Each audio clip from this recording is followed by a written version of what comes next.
So next lesson in this same module, measuring 2D and 3D figures, is finding the volume of cones. And this is module 12, lesson 12.7. And learning target, I can use the formula for the volume of a cone to find the volume of a cone given its radius or diameter and the height.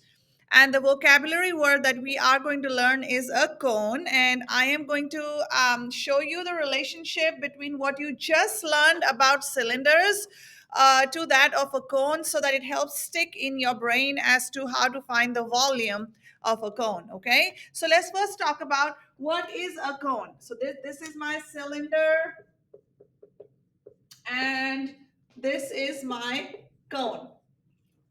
Okay, so a cone is a three-dimensional figure with one circular base connected by a curved surface to a single point called the apex. Okay, so curved surface, and here this is called the apex. All right, so let's look at this. And if I look at the volume of the cylinder that I had just learned in the last lesson, and we had said to find the area of the base, and we know that in a cylinder, the area of the base is going to be the area of a circle. And then this was R, and this is my height, right? So we had just learned that in order to find the volume of a cylinder, it would be the area of the base, which is pi r squared,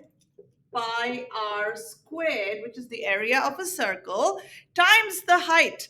Okay, so this was the volume of a cylinder.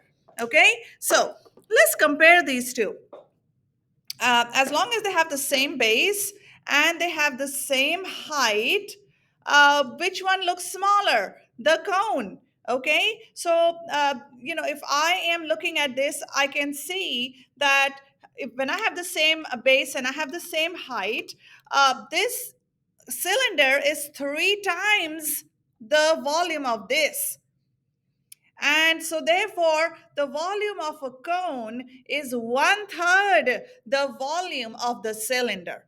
So, if you remember the volume of the cylinder, the area of the base times the height, pi r squared h, this will be 1/3 pi r squared h, because the cone is, as you can see, this is 1/3 the size of the cylinder. So that's how I just wanted to make that connection so that we remember that whenever we are solving these problems. Okay, so I'm going to go ahead and write that formula.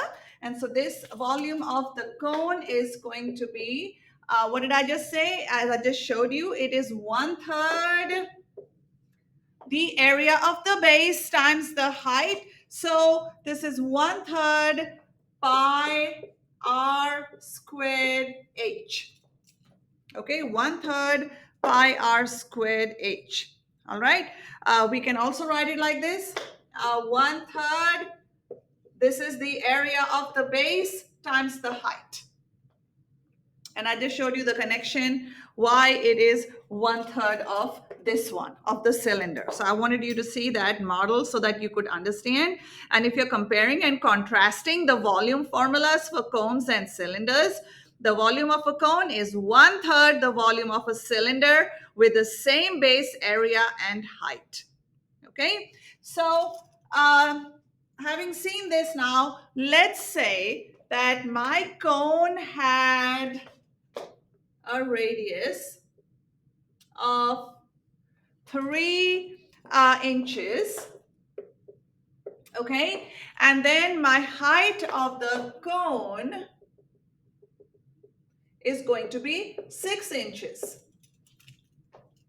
So what would be the volume of this cone?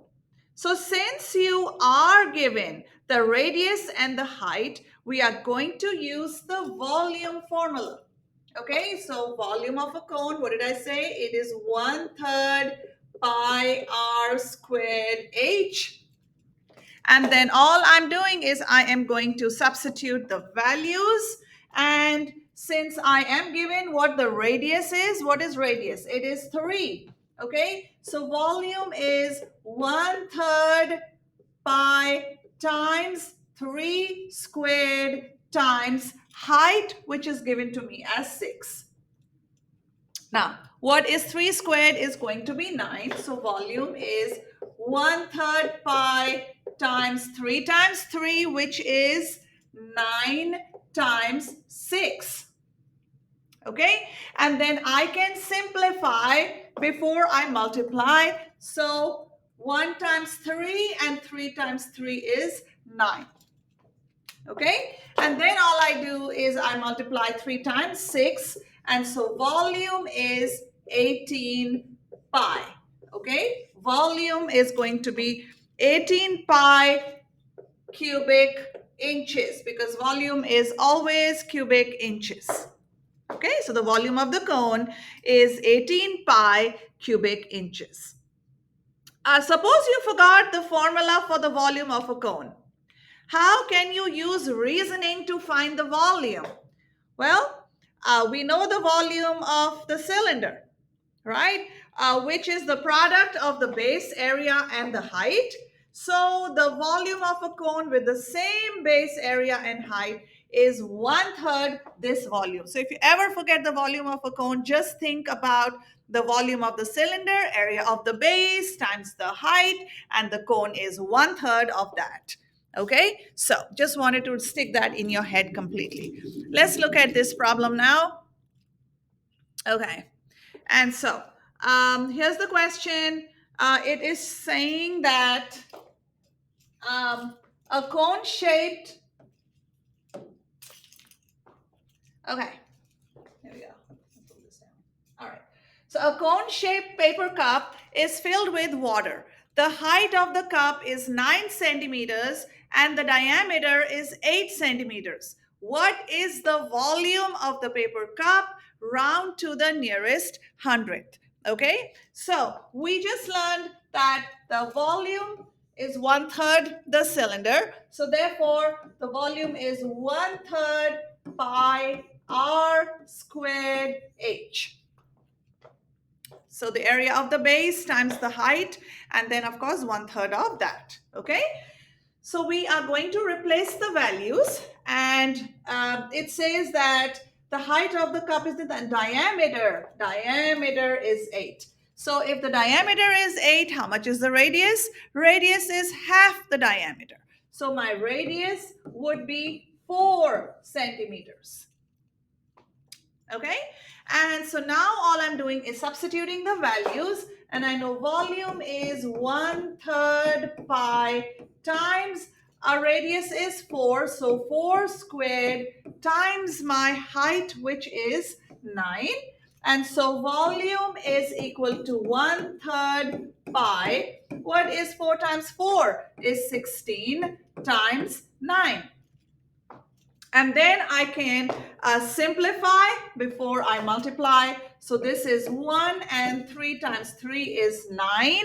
And so 16 times 3, and I end up with volume is 48 pi. Okay, and then again, of course, since it's cubic units, so it's cubic centimeters. Okay, we can say cubic centimeters, and that is what my volume is. Now, if I choose to use a calculator and round to the nearest tenth, I will get volume is approximately, if I'm giving the value of pi, I'm going to get about 150 cubic centimeters. Okay, so this is with a calculator. And that's how we find the volume of a cone. So once again in this lesson, just remember, how the connection between your cylinder and cone. Just remember that this is area of the base times the height. Since the base is a circle, it's pi r squared times h. And if you can see that the cone with the same base and the same height, look how much smaller it is. And so therefore, this is going to be 1/3 the volume of the cylinder. So that is why 1/3 pi r squared h would be the volume of the cone. And then when we are given the values, all we are doing is substituting the value for r, substituting the value for h for height, and that's how we calculate the volume of a cone. Have a great day, everyone.